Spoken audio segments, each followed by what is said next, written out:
Thank you, House Chair.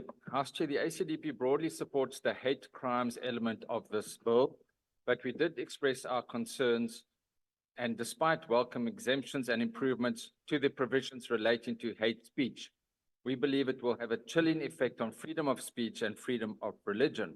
It's important to note what the courts have already said in this regard. In the SANDF matter, the Constitutional Court said freedom of expression lies at the heart of democracy. The Constitution recognized that individuals in our society need to be able to hear, form, and express opinions and views on a wide range of matters. It also impacts on the right to religious freedom.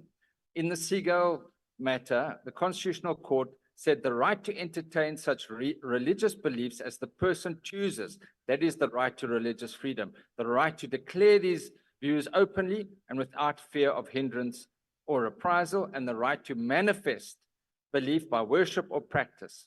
That is the essence of religious freedom.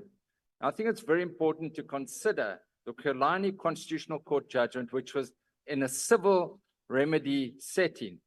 The court said very clearly that hate speech is speech that travails beyond merely offensive expression and can be understood as extreme detestation, extreme vilification, which risks provoking discriminatory activities against that group.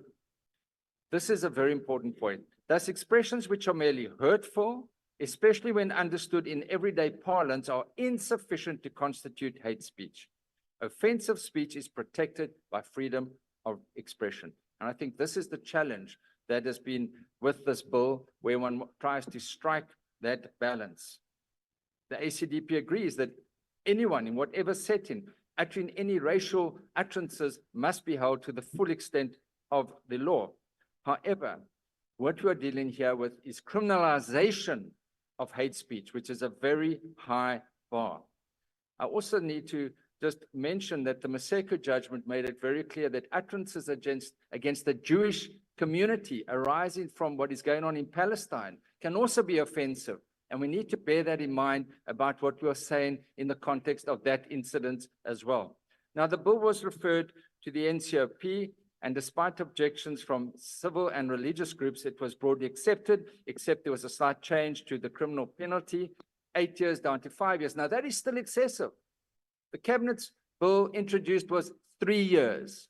3 years for what you say. I'm not talking about hate crimes, which is a separate issue which needs to be faced the full extent of the law. Hate speech laws have been used internationally against Christians, street preachers, and we've got to be very careful of that. So the ACDP reiterates its opposition to this bill. I thank you.